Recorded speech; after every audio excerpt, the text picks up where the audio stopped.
Mr. Kees, Mr. Virgility. welcome to the Moving Dialogue. Welcome to the Moving Dialogue, all the way from Rotterdam. Yes, and welcome beautiful people. Hello, my name is Virgil. My name is Kees. Before we're gonna start talking about some subjects, we first want to introduce ourselves a little bit more than just putting a name to the face. So Virgil, please tell us, how did you end up over here? Very long story, but I'm going to try to keep it nice and short. I used to be a professional track athlete. I did running and hurdles, and I was in the Dutch relay team for quite some time. I did it at the highest level for close to 23 years. And from that, I actually started thinking like there was a bit of a problem for me, because I was supposed to be like the fastest person out there and very fit and everything should be working, but I couldn't walk for more than a half hour without pain. I couldn't really stand. I was very fit. I could deadlift 240 kilos, but I could not do regular stuff, and I thought that was a bit odd. And in that sense, I kind of found my way into the movement world. My first experience was with Ido Portal, and from there I very quickly graduated to Tom Wexler, to Fighting Monkey, to John Yuen, to Joseph Bartz, and I started following and going to workshop of all these people. And now, 8 years later, here I am talking to this bald German over here. Bald German. Yep. Well, only half German, half Dutch. First introducement. So thank you, Virgil. For me, it was quite the opposite track towards movement. Actually, I actually think that I've been on this course for actually most of my life. Not that I knew that I was doing movement, but I've always been interested in several different sports. I started with playing football as a kid, as you do as a Dutch person. You start off with football, but quickly I turned to karate. From karate I went to volleyball. From volleyball back to boxing. I did kickboxing. In the meantime, I was also climbing. I liked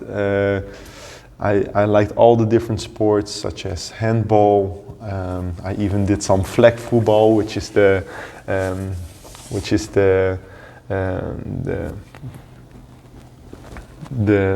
before American football. You have a childish game for American football. They call flag football.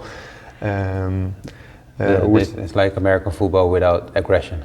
Exactly. without bumping into each other's heads and causing collisions like that.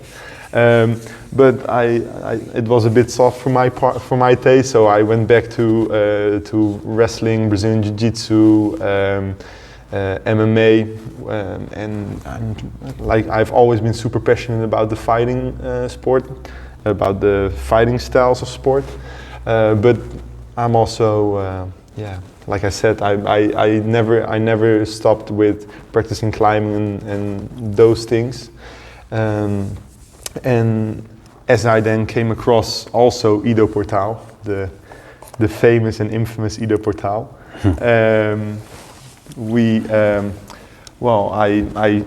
laid the connection for myself, and I started exploring that field, and from there I grasped on to also Virgil, who is deep in the subject. I worked together with Leonardo Snelleman from MoveQ, who I learned a lot from, and so step by step, meeting different people, collaborating, we ended up over here, and we decided to do a podcast. Yes, sir. Yeah. But why? But why? But why? What a counter question. Why would you do such a thing? Yeah, well, what's wrong with you? I don't know. There are plenty of things wrong with me, and one of the things that's wrong with me is that I'm always super curious, and movement is such a big subject. It's like it's for me. It feels like looking into space and trying to name all the different stars and seeing all the different galaxies. There's just no end to the depth we can go in with movement. Before we started recording, we were actually eating a sandwich at the bar close by, and we grasped on all the different forms that we can concentrate on within movement, and one of the most surprising things for me is that you can also find movement in, let's say, playing an instrument or even making art, which is far from sports in an initial point of view. Yeah, and then the other part is you can also just talk about it in stories, and then you get into this whole speech and movement type of thingy, which is also very interesting. Yeah. So for me, why I started this podcast is to give a better, is to guide myself through this galaxy and try to see different planets, taste different fruits, and see how fast the landscape is of movement. And for me, I think it's more about like I mostly get interested by like ideas and doing stuff and concept and finding out how stuff works. And I was just trying to take a look at movement and what the hell is it like? Because one of the things that really struck me when I first went to Ido, he said like movement cannot be divined, and if you don't have a definition of it, it's everything but it's also nothing. So I started thinking like, is there a way to define most of it in a way that it gives you like a better idea about what we're talking about? And I think that might be a good place to start this podcast, because if we start thinking about what movement is, we need to have some kind of an idea or an answer about where it begins and where it ends, because we know there's a beginning and an end in every movement practice. That's because we know what people choose. Whatever you do in the movement practice, you choose some stuff to do and you choose stuff not to do.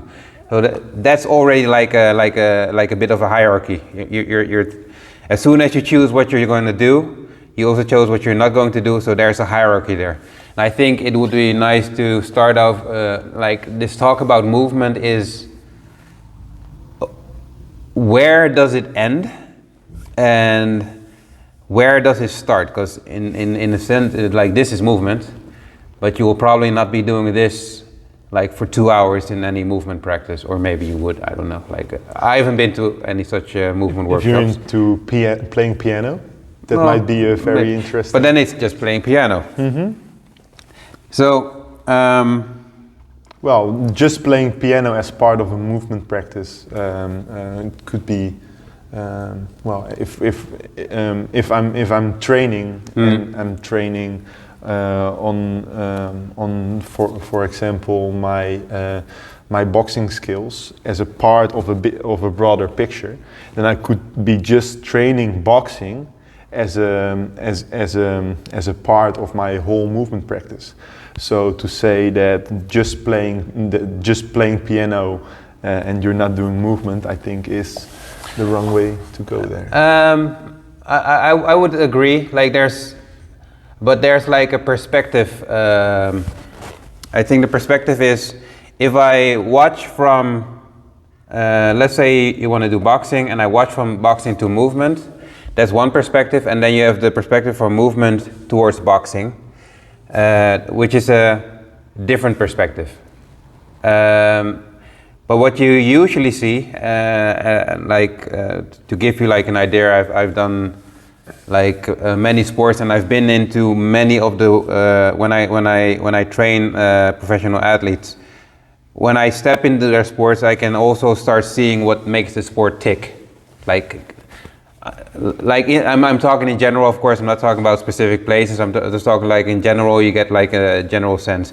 And if I go into soccer or tennis or track and field, where I come from, the thing that I see most is that they see everything that they could see within their discipline, but they never, or almost never, I have to be a bit nuanced more, look outside of their discipline. And because they don't look outside, they miss connections that could be made if they did. So you will never hear like somebody be a sprinter and then talk about doing a dance training or fighting training or climbing, or even something as regular as mobility training. You would think that most sprinters do a lot of mobility training because you need to be mobile as next to being strong and fast. Yet I don't see it happening. Like something really interesting, like when you go into like ballet and dance, there's a lot about feet and like how to attack like the feet, and they're really focused about getting the dexterity of the foot up. And they do so many like exercises, and I'm like, wow, we don't even do those exercises when I was like a professional sprinter. And then I'm talking all the way up to world championships. You don't see people spend time with their feet. They might do some things, but they would be hard pressed to fill like an entire hour or two with just doing exercises for the feet, right? So if you don't see that part, you're not going to use it. So that's why I say like they're even though you can watch track and field from a movement, like from track and field and go into like a movement practice, or you go from a movement practice towards track and field, in practice you don't see that happening. What you see happening is that people tend to stay in their lane, and they don't want to cross lanes, and they certainly don't like mixing lanes because it makes things more murky. It might be that. Or they just know like, okay, this works, so I don't need to look any further. But like at the very least, I would say you want to do what already works for you, because you don't want to throw the baby out with the bathwater. Like, if it works, it works. But you also want to reserve some time in your week, in your training week, of doing new stuff always, just to see what happens, you know. And that's the part that I usually miss when I go into any type of sport. I miss the new part. And even if there is a new part, it's few and long in between. So they do it sometimes, they do like something new, but it's small, and it's not a regular part of the practice. And I think that would be like one of the first things I would add to make something more of a movement practice, is like add something new weekly or monthly or daily, just to get an idea about what the link is to what you're actually want to do and what gives you your life like meaning. Yeah, I think we can agree on that. It would be a great complement to your training if you do something extra beside your regular sport. Yeah. For example, the athletes that I train, for example, kickboxers. What I mostly do is I take the skills from kickboxing out of the sport, and then I practice those skills independent of the sport. So let's say a kickboxer would need fast hand-eye coordination, a good reaction time, and spatial management.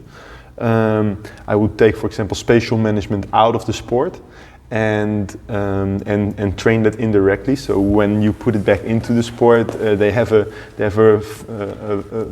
wider perspective on what it means to be on a certain distance of an object or a person, and you see that complements their fighting style greatly. So yeah, is that where you were going to with your story? So the complement to your training, let's say you train for a specific sport like trekking, you would out of a movement practice you would try something that at least has to do something with trekking. That could be giving some attention to your feet, but that wouldn't necessarily be let's say having some kind of upper body dexterity. Well, yes and no. Like at first you want to you get like a clear sense of what's like adjacent to your sport. There's some things that's like an easy connection, but like if you, let's say if I could do my track and field career all over again, that's where I would start. Just the things that are right there, like mobility is right there, feet training is right there, but then also start thinking about, okay, if I'm running, it looks like straight lines, but it's actually only rotations. So I would take to look at the mobility of rotations in my movement. But then interesting story. Like when I first quit professionally the running, like there was like a year that I wasn't quit yet, but I was thinking about it, and I also picked up on some dancing. Was kizomba for those who know.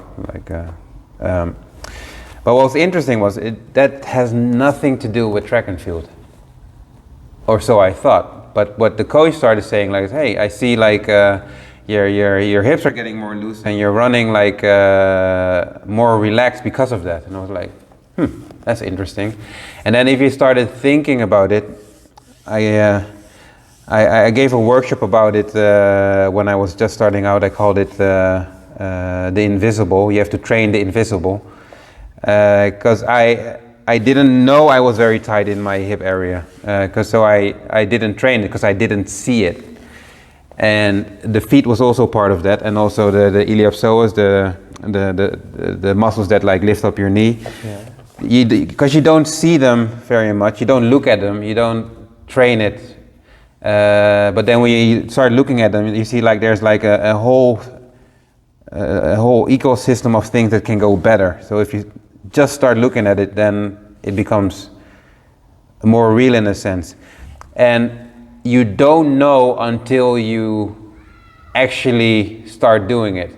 So I would say, like, you do your sport, you start looking for things that are adjacent that you're not doing yet, and you get like a bigger, let's say, movement circles. It's just starting to get a little bit bigger. And then after a while, you've done most things that are adjacent, and then you could say like, okay, now I'm gonna double back, and then I'm gonna work out from the inside again. But you can also start looking at things that are not specifically obvious, and start just to see what happens.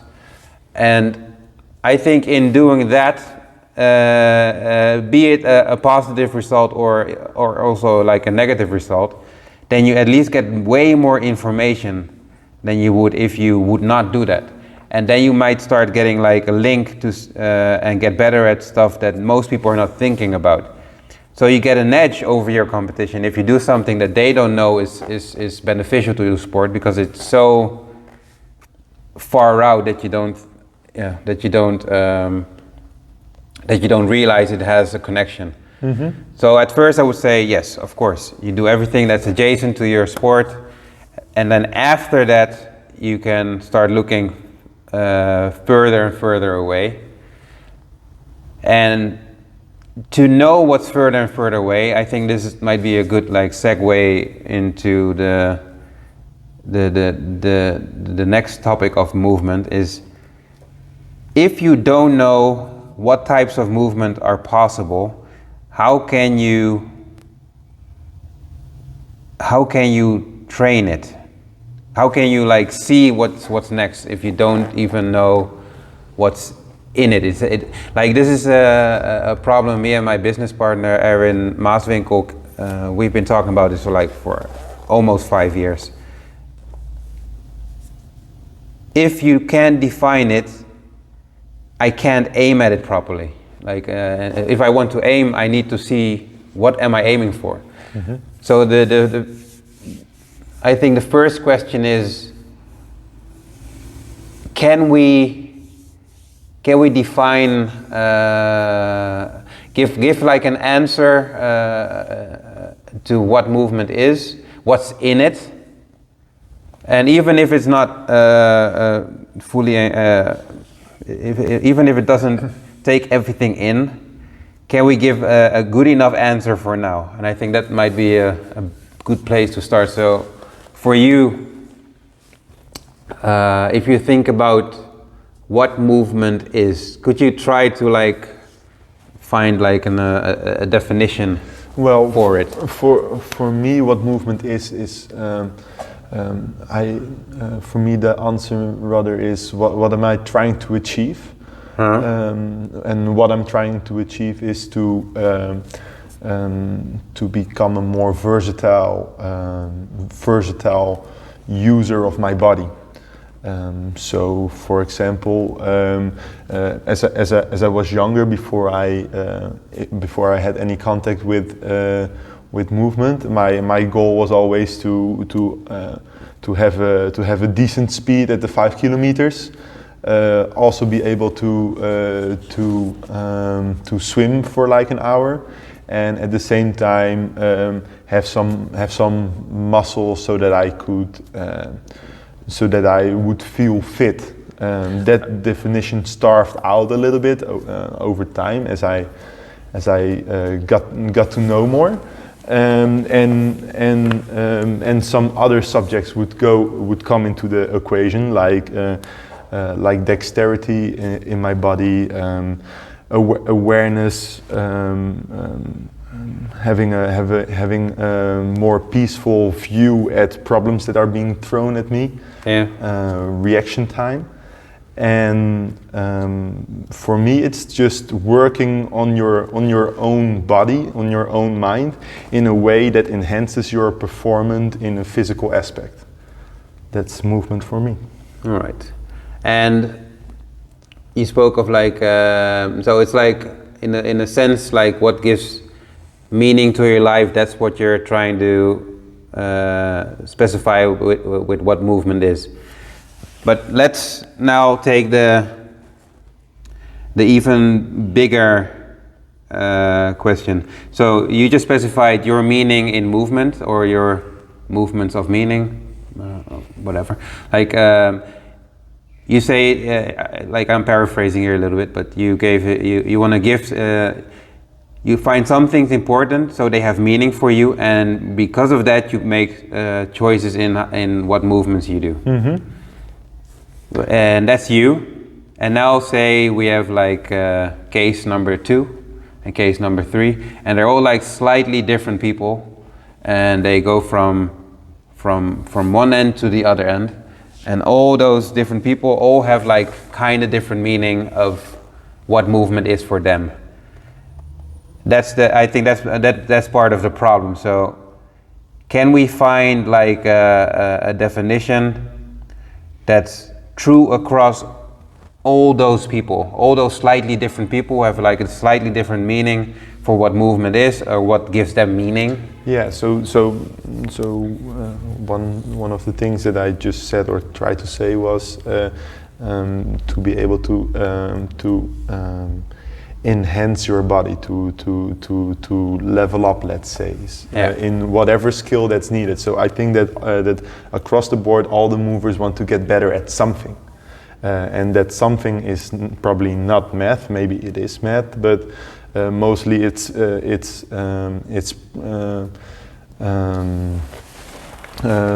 body related. So you want to enhance some kind of performance. Let's say swiftness on the feet, let's say creativity, but they are all improvements on what you're already doing. So I think movement practice is aiming towards improvement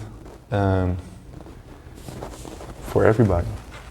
And how would you say does that work for like somebody who's like 75 years old, who has no, he or she is not has no, not thinking athletically anymore, but she still wants to have like a high quality of life. Yeah. So one of the examples one of the women that was also here today, I trained her father. Her father is 78, and when I first started training him, he wasn't able to sit down on the floor in a normal way. And for him, the improvement lay into we started working together, and after a week or 3, he could normally sit on the floor again. I've had something similar. And stand up all the same. For him, that was improvement. And even though I never told him about movement practice or anything, in a way he was practicing on his skills, enhancing it. And so for a person, let's say you name the age of 57, but 78 is also somewhat older than we are. That's still improvement on your skill, maybe not on an Olympic level. I'm far from an Olympic level. Disclaimer.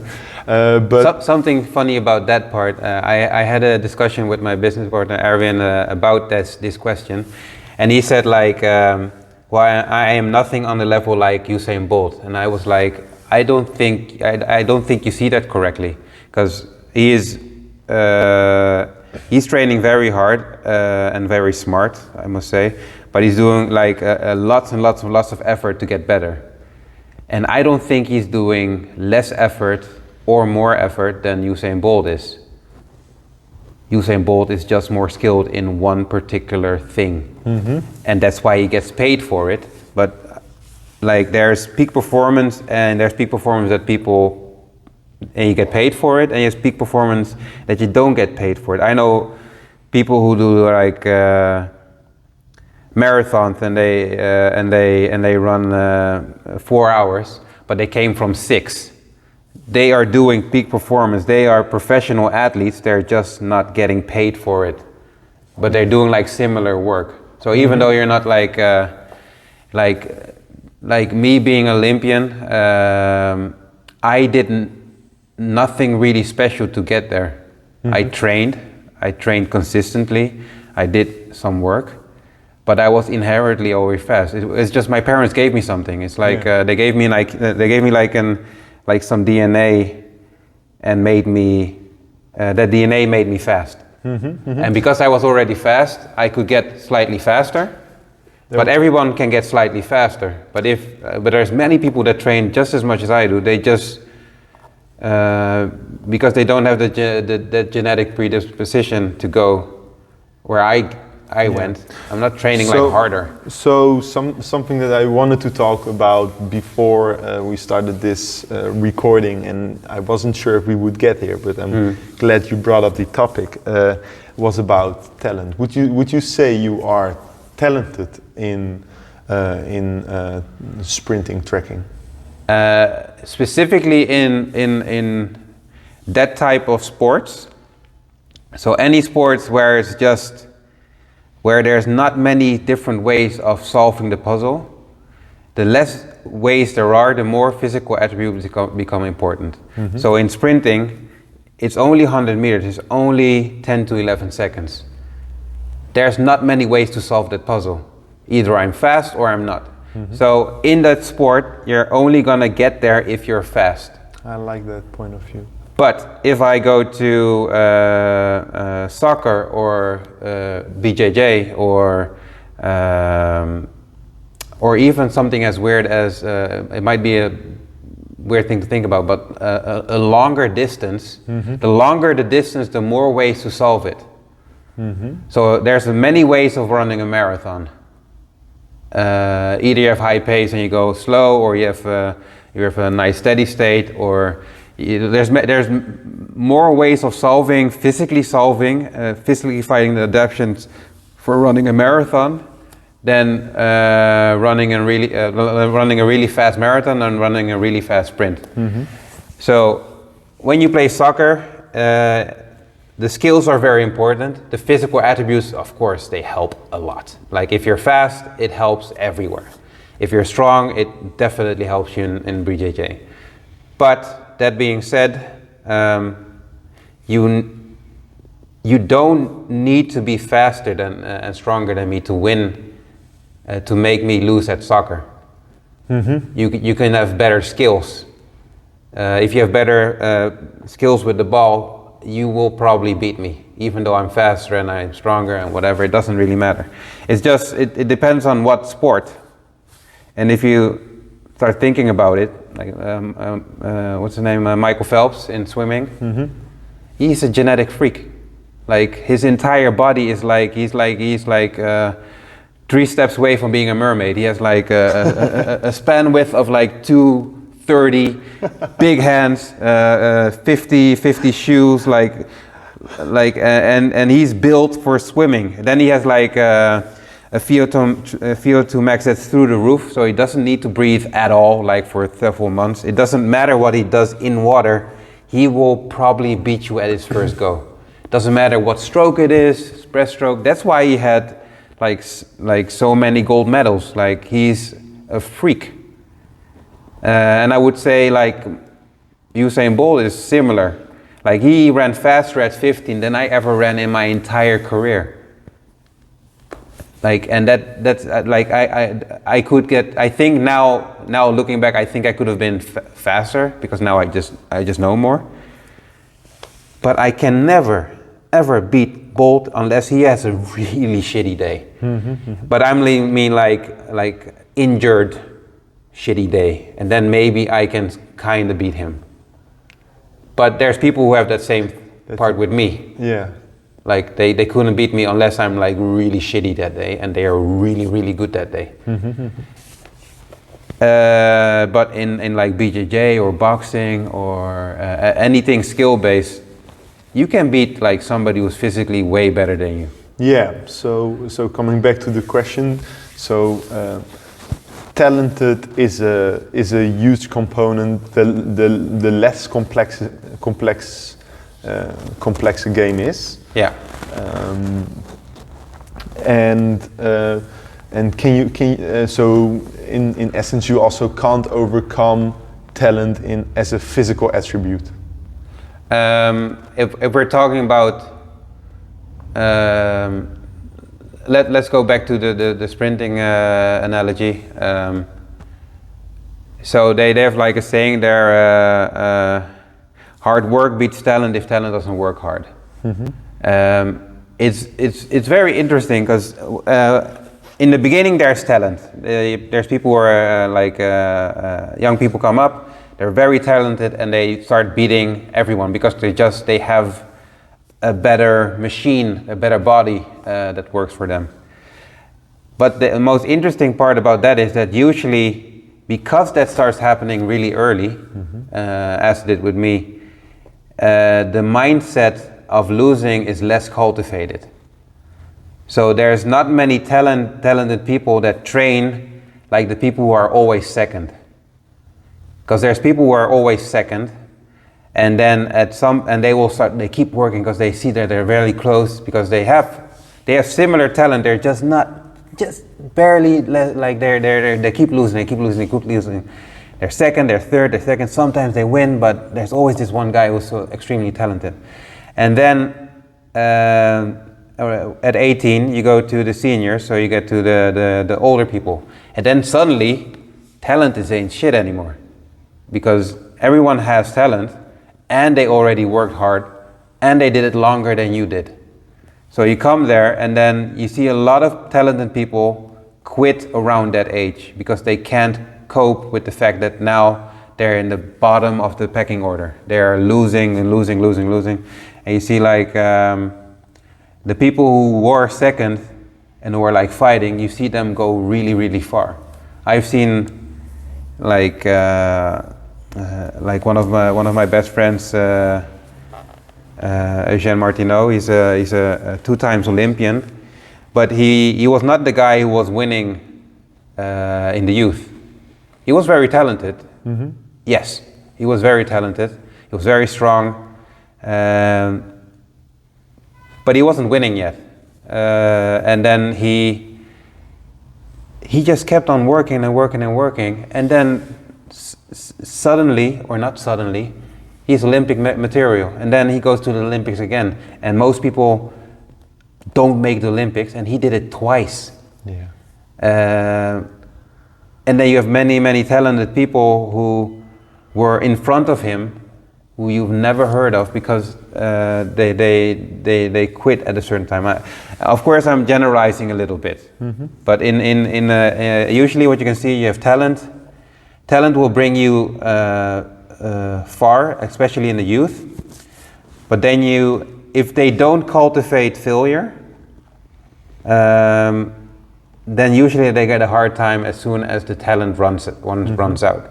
And what's nice is when you have several talented guys that are in the comic and they beat each other. And that's basically how I grew up. Like there were a couple of people, Ludwig Berenstein, Gregory Sedok, and me on the comic, and there was several different other people, but the other people mostly fell out. And Eugène Martineau, of course, and we were like, we were like battling, like mostly it was Gregory Sedok and Ludwig Berenstein, like fighting for a supreme position, and I was the guy who sometimes could sneak through and find like a first place if I could find like the place. But because of that, we all cultivated losing early. But if you're like the sole talented person, you're the one. You're Neo from the Matrix, and then suddenly you go on the world stage, and then everyone is a killer. That I've seen so many people drop off. So to answer your question, I think talent is paramount in all, but sometimes it can kind of get in the way. It can get in the way. Yeah. Let's stay with trekking for a second. You and I, we did quite some workouts together already, and one of the workouts that we did, one of the exercises that we did, it really blew my mind. I was like, so maybe it's not seeable from the camera, but I weigh almost 100 kilos. I'm always viewed as one of the stronger guys in whatever I do, and one time we were doing this exercise where there was a spot right behind me that you needed to reach, and I needed you to prevent you from getting there. And with all the strength I got, I thought to myself, like, okay, this is I'm gonna give it all. He's not gonna get to that spot, and I gave all my strength, and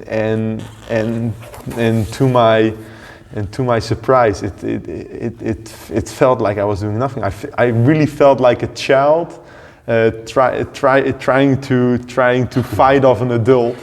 Virgil, he walked straight through me without any hesitance. We did it 2 times, we did it 3 times. I could find no tactic or whatsoever to cross your path. And then as we were talking about it afterwards, you started talking about that your line of walking, your kinetic chain was just right on point to go straight. That's what you've been doing all your life, and that's what you're good at. So my question about asking you if talent is important actually was a pre-thought question, because now I wanted to find out if you could tell me what I need to do to beat you at that game. You can't. One day. You can't. There's no way. There's no way that you'll ever beat me in that one. But I don't. The thing is, I've practiced those lines, and the lines that I'm talking about is like. Maybe we can stand. You think that would help? Yeah, let's stand. So like, if I'm like pushing, and I'm pushing like this. So you see, there's a line going from the ground. There goes a line through my legs and out. They go out here. And there's a line going like this way. So if I push like this, there's no way I can actually push you away. But if the line is like this, it goes straight to the ground, through my body, into my body, through my hands, and it goes this way. It's very difficult to stop, because there's just one line, and this is the line that you get from. It's like a line you get from sprinting. That's where you have to run if you want to run really fast. So what we got really good at is finding that line. So even though you're almost 100 kilos, I'm also 90 kilos, so that's not that much. If I can find my line, it's going to be very difficult for you to repress that line. And as soon as I'm under you, because it's like wrestling in a sense. So in a sense, like in wrestling, when you're like as soon as you're under and you're really grasped, there's not so much as you can do. So as soon as I have started running, there's no way that I can change the momentum. So I think that's how I beat you like 50,000 times or something like that. It was horrible. I think he slept really badly that night. But I had an appointment with my psychologist afterwards. But I think it's mostly, there's definitely a way for you to beat me. It's just, you need to know your line. And an easy way to learn that line is to push and pull stuff. Okay, can you explain that further? How can pulling stuff learn me how to alternate my body position in alignment? So, well, we all know the sledge pull. Like they do like it's like a sledge where you put some weight on it and you put a rope on it and you start pulling, or you start pushing it away. The only thing I really need to do is add time. So most people, they do like, they push it away or they pull it, and then they turn around, they do it again.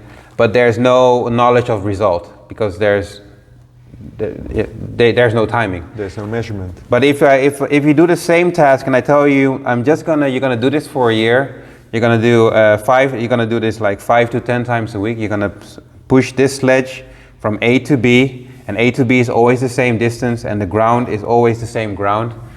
And I'm gonna time you how fast you're gonna do that. And the only thing I'm gonna do is I'm gonna tell you how fast you do that. Your body will find his line, just because you have to, because it's about the timing gives you a pressure that without that pressure, your body doesn't know what it's aiming for. Again, like in the movement metaphor, if it doesn't aim, you don't know what happens. So you need to kind of aim for it in a sense. So that's basically it. And why does it work? Because if you're not in the correct line, you cannot do it faster. There's only one way, and in the end, it's that. And of course, there's many technical things that you can do that can make it even better. But in a sense, that's it. If I leave you alone with your strength and your mobility and your power, if I leave you alone and you do this for a year, that's a very interesting. I guarantee you, thought. I will beat you less. I will still beat you, but I will beat you less. Like it will be like. Wow, that already improving would be a victory to me. Yeah, so it's and I think that's with many things. If you just add knowledge of results, so your body knows what it's aiming for, your body will find a way. It's just most people don't aim. Yeah. Which is the problem. The problem. Yeah. Well, nice. Well, if you don't aim, you don't if you don't aim, you're just shooting. And you're going further, you're learning stuff, of course, but there's no concentrated aiming. So if you know what gives you meaning, what's important for you to get better. Well, and that guidance, that point on the horizon is maybe also what you seek in your question. What is movement? Yes. I think on the individual level, yes, that's exactly what you're looking for. I think on a conceptual level, which is where I'm most interested, it's not precise enough. Okay. Because then it's just about, okay, what do you like to do? All right, let's do that. But then we don't even know the landscape. Mm-hmm. So the landscape is, if we don't know what the landscape of movement is, what are we, for lack of a better word, trying to measure and to observe and give meaning? If we don't know what the entire map is, I'm just going to be doing this part because I'm aiming here and this is what gives me meaning, but I'm not realizing that there's no other part. And that's what I think is that's what for me is the movement practice, is finding that entire place of movement. And we were already talking about it earlier after the workshop. I think if you really start thinking about it, on average, in general, there is an hierarchy to movement. Like, I think we can all agree that walking is very important. For sure. Because you want to be able to walk, because you want to get to the place where you want to go moving. I think hand dexterity, doing a different thing with your hand, very important. But what is more important, walking or hand dexterity? I don't know the answer to this one. But then how we, and with we, I mean like Erwin and me from Movement-Based Athletics, which is our company, how we got to about the question was like, the first question is,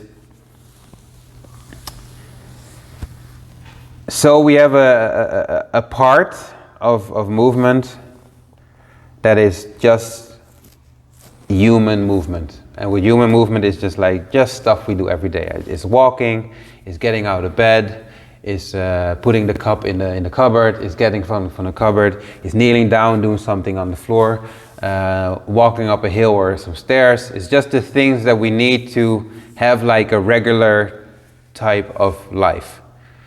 And this is something Ido coined this again, like he called that the human layer, just the stuff that you want to be able to do as a human, whatever your age is. And then on top of that you have like an athletic layer, and I think this is where what your definition that you gave is like, my definition of the athletic layer is like to get more athletically developed in whatever way, in the broadest sense of the word. So I want to answer the question, how can I get better at everything sports related? So how can I make sure that if I go into a sport that I've never done before, my startup is better than most people? Just because I've had this big array of challenges and skills work in the movement practice, and then I go to a new sport and then boom, I get like a new idea. And on top of that, you have like the specialist layer, and that's when you do all that stuff for one special meaning. Mm-hmm. And that meaning can be sprinting or hurdling, as I did. It can be fighting. In some sense, it can be sitting at an office, because if that's what you do 8 hours a day, you better be fucking good at it. Yeah, but either way, your body's gonna try to make you better at sitting for 8 hours a day. Now, if that's something you want, that's another question. But I think this is like a good guideline for what you want it to be, what you're looking for. Because for me, I'm always looking for at least the first two. First, I want to have a good quality of life, so everything human related would be very nice if that worked properly. And then I want the athletic layer, and it would be very nice if I can be athletic in the broadest sense of the word, broad athletic development, which is The company's name? another company that we have, that's the BAD practice, and BAD stands for broad athletic development. That's what you would want if you also want to enjoy all the physical abilities. If you go on vacation and be like, oh, I want to climb the mountain, oh, I want to do this, I want to do a 5-hour hike. So you can just do that. And salsa dance in the evening. And salsa dancing, and then you go to Kees OTB movement here where we are now, and then so like, hello, let's do some fighting, and that I can just do it without thinking about my body and being scared of my body. And then also the last one is for me now less interesting, but of course there was a time when I was a specialist. Important. It was my world. It was like the thing that I did. It was the thing that gave me meaning for a very long time. Yeah, I see. And so I think that's a good first concept to build on what movement is for me. Yeah. Well, thank you, Virgil. Yeah. I think that, at least to me, that brought a lot of perspective to questions I didn't even know I had so far.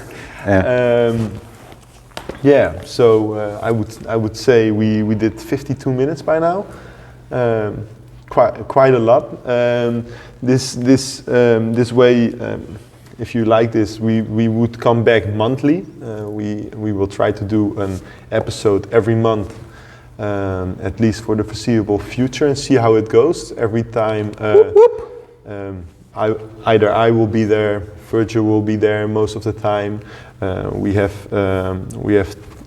another companion who will also sit beside us some of the times, which is Menno, my business partner, and then we will bring in a guest who can share his perspective on whatever we are trying to get answered for our movement practice. Yeah. Next month that will be Robin Castello. Whoop whoop. He has his own gym in Eindhoven, also in the Netherlands. A long-term practitioner himself. And maybe we can grasp on some of his galaxy, some of his planet in the world of movement, and see how that will help us. Awesome. Yeah, right? Hope you're feeling psyched as well. Well, if you liked this episode, please, or if you don't like it, please let us know something. It's the first time we've done it. Or if you just don't like him, just also kick me out. You can fire me. Fire me. Just let us know something. We don't know if this is exciting to you, if this is something that you if these are questions that you struggle, at least maybe not struggle, but have yourself, and if we're on the right path with at least what for us is a way of looking at movement. Awesome. Yeah. Hope to see you soon. Very soon. 3, 2, 1.